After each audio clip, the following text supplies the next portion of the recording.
ఇప్పుడు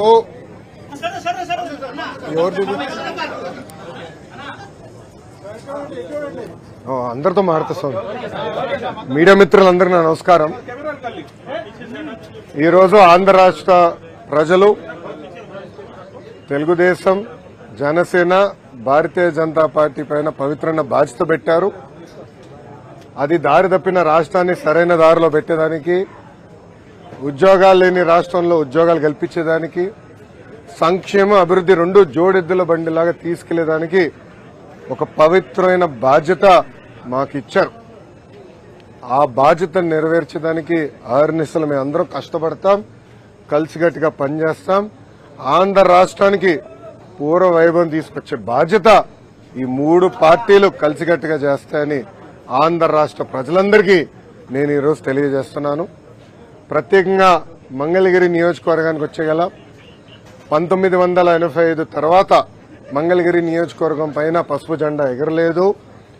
తెలుగుదేశం, జనసేన, భారతీయ జనతా పార్టీ నాయకులందరూ కృషితో ఈరోజు 91,000 పైచిలుక మెజార్టీతో నేను గెలుస్తాం జరిగింది.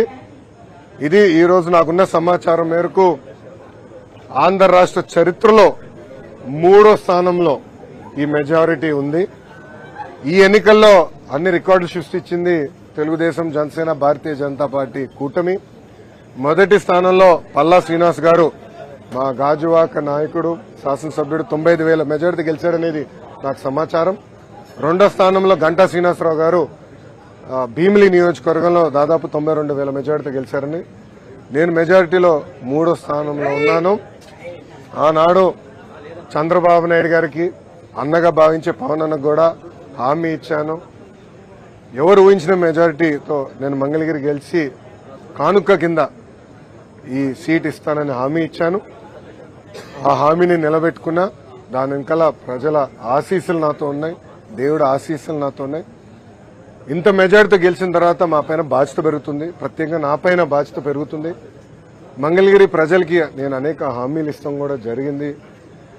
గత 5 సంవత్సరాలుగా వాళ్ళకి అనేక సంక్షేమ అభివృద్ధి కార్యక్రమాలు చేస్తాం కూడా జరిగింది. వచ్చే 5 సంవత్సరాలు వాళ్ళకి అనేక పనులు చేయాలి, ఇచ్చిన హామీలు నిలబెట్టుకోవాలి. ఒక ఆదర్శ నియోజకవర్గంగా మంగళగిరిని తీర్చిదిద్దే బాధ్యత ఇప్పుడు ఎమ్మెల్యేగా మంగళగిరి ప్రజల కోసం లోకేష్ చేస్తాడని ఈ మీడియా సమావేశంగా మంగళగిరి ప్రజలందరికీ తెలియజేస్తున్నాను. ఇప్పుడు మీడియా మిత్రులకి ఏమైనా ప్రశ్న ఉంటే దానికి ఒక్క నిమిషం అండి. మీడియా మిత్రులకి ఏమైనా ప్రశ్న ఉంటే ఇప్పుడు అడగాల్సిందిగా కోరుతున్నాం. ఇప్పుడు అడగండి. కార్యకర్తలకు మాట ఇచ్చారు, మిమ్మల్ని ఇబ్బంది పెట్టిన వాళ్ళ పేర్లన్నీ కూడా ఒక బుక్ లో రాసామన్నారు. ఆ బుక్ లో ఉన్న పేర్లు పనికి కల్పించబోతున్నారా? అంటే వాళ్ళకి న్యాయం చేసే దిశగా, లేకపోతే నేను మళ్ళీ చాలా స్పష్టంగా చెప్తాను. నా యువగలం పాదయాత్రలో స్పష్టంగా ప్రజలకి, కార్యకర్తలకు నేను హామీ ఇచ్చాను. ఏ అధికారులు, వైకాపా నాయకులైతే చట్టాన్ని ఉల్లంఘించి ప్రజల్ని, తెలుగుదేశం పార్టీ కార్యకర్తలు ఇబ్బంది పెట్టారో వాళ్ళపైన ఎంక్వైరీ చేస్తాం. అధికారులకు సంబంధించిన విధంగా జ్యుడిషియల్ ఎంక్వైరీ చేస్తాం. ఎంక్వైరీ నివేదిక మేరకు సర్వీస్ నుంచి డిస్మిస్ చేసి జైలుకు పంపించేదానికి కూడా నేను వెనకాడను అని ఆనాడు ప్రజలకి చెప్పా, కార్యకర్తలకు చెప్పా. అది ప్రజలు ఒప్పుకున్నారు. అందుకే ఈరోజు ఎప్పుడు లేని విధంగా మనకు మ్యాండేట్ వచ్చింది. తప్పనిసరిగా ఇచ్చిన మాట, ఇచ్చిన హామీ నేను నిలబెట్టుకుంటాను అండి. నేను వైకాపా, దయచేసి వైకాపా నాయకులకి, పార్టీకి సూచించే స్థాయి నాది కాదు. మేమేం చేస్తాం చాలా స్పష్టంగా చెప్పాం.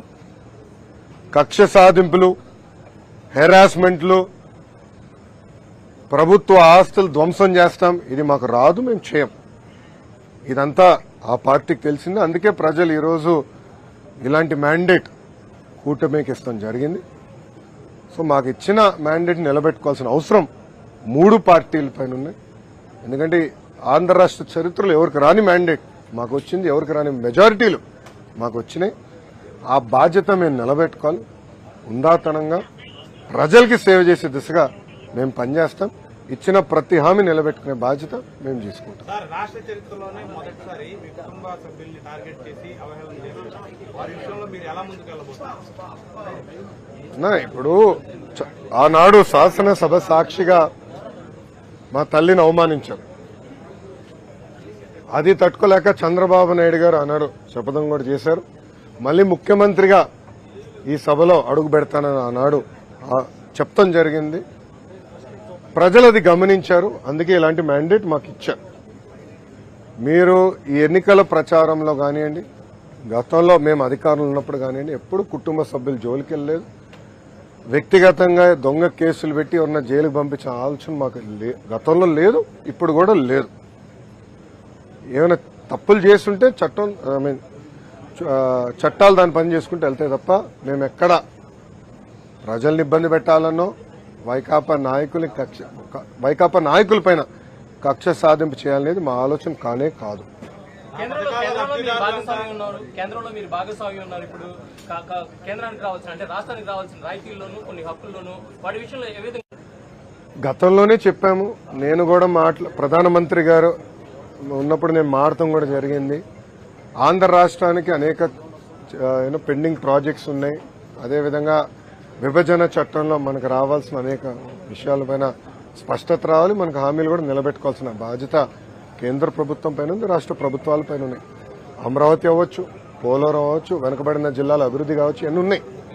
ఇవన్నీ కలిసికట్టుగా మేము ముందరికి వెళ్తాం. ఇవన్నీ గతంలోనే పొత్తులోకి వెళ్లే ముందే వాళ్ళతో మాట్లాడాం, చర్చించాం. స్పష్టమైన హామీ వాళ్ళు ఇచ్చారు. దాని మేరకు పొత్తుకెళ్లాం.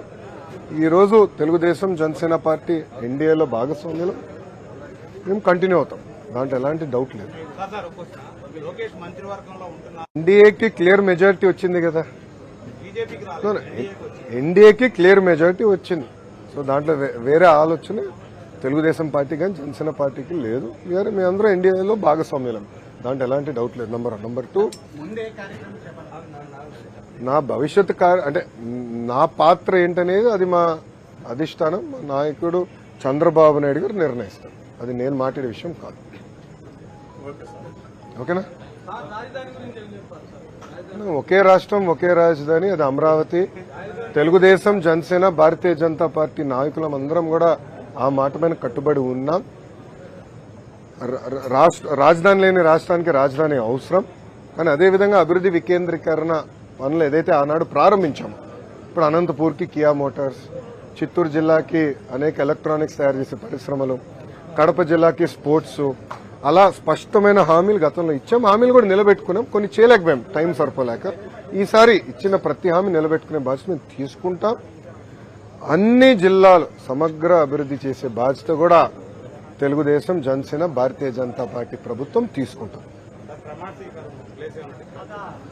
టూ అర్లీ అన్నాయని, ఎందుకంటే చంద్రబాబు నాయుడు గారు మేము ఇప్పుడు వాళ్ళలాగా డేట్లు ముహూర్తాలు మేము ఫిక్స్ చేసుకోమండి.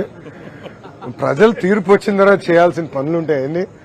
ప్రజలు తీర్పు రాకుండా ముందర మేమే ప్రమాణ స్వీకారం ఎక్కడ చేస్తాం, పలానా టైం చేస్తాం ఏనాడు మేము అనలేదు, అన్నాం. ఈరోజు తీర్పుని మేము అద్భుతమైన తీర్పు ఇచ్చారు. ఆ తీర్పుని మేము స్వాగతిస్తున్నాం, గౌరవిస్తాం. అది ఇద్దరు పవన్ కళ్యాణ్ గారు, బాబు గారు కూడా కలవబోతున్నారు. కూర్చుని అన్ని విషయాలు మాట్లాడుకున్నారు. అది ఎప్పుడు ఏంటనేది నాయకులందరూ నిర్ణయిస్తారు. రేపు మళ్ళీ ఎన్డీఏ కూడా మీటింగ్ ఉంది. సో అన్ని జరగాలి, తర్వాత డిసైడ్ చేస్తాం. కలిసికట్టుగా పనిచేశాం. మీరు చూస్తే 21 సీట్లకి 21 సీట్లు జనసేన పార్టీ గెలిచింది. 10 ఎమ్మెల్యే సీట్లు 8 స్థానాలు భారతీయ జనతా పార్టీ గెలిచింది. తెలుగుదేశం పార్టీ కూడా ఇప్పుడు రాని విధంగా మాకు వచ్చిన మెజారిటీ స్థానాలు మేము కూడా కైవసం చేసుకుంటాం జరిగింది. కలిసికట్టుగా మేము ప్రయాణిస్తాం. ప్రజలు ఒక బాధ్యత పెట్టారు మా పైన. 3 పార్టీలు కలిసికట్టుగా పనిచేయాలి. దారి తప్పిన రాష్ట్రాన్ని సరైన దారిలో పెట్టాలి. గతంలో ఈ ప్రభుత్వం చేసిన పొరపాట్లని మేము చేయకూడదు. ఇసుక విధానంలో కానివ్వండి, మద్యం విధానంలో కానివ్వండి, రెవెన్యూ విధానంలో కానివ్వండి, అన్నీ పకడ్బందీగా మేము సంస్కరణలు తీసుకురావాలి. ప్రజలు ఏ ఆశయాలతో అయితే మమ్మల్ని గెలిపించారో అది నిలబెట్టుకోవాల్సిన బాధ్యత మా పైన. ఈ రోజే రిజల్ట్స్ వచ్చినాయి. మీరు చంద్రబాబు నాయుడు గారు కన్నా స్పీడ్ గా ఉన్నారు స్వామి. మొత్తం రిజల్ట్స్ రానివ్వండి. ఇప్పుడు మంగళగిరి ఫర్ ఎగ్జాంపుల్ ఎన్ని బూత్లో నెగిటివ్ వచ్చింది, పాజిటివ్ వచ్చింది మేము డిస్కస్ చేస్తున్నాం. కనీసం ఒక 6 రోజులు మాకు సమయం ఇవ్వండి, కొంచెం సమీక్ష చేసుకుంటాం. దాని తర్వాత స్పందిస్తాం. ప్రధాన ప్రతిపక్షం లేకుండా అసెంబ్లీకి వెళ్ళబోతున్నారు, ప్రభుత్వాన్ని ఫామ్ చేయబోతున్నారు, ఎలా ఉంటుంది? ఇప్పుడు ప్రతిపక్ష నాయకుడు ఉన్నాడా లేదా, హోదా ఉందా లేదా అనేది డిఫరెంట్ స్టోరీ.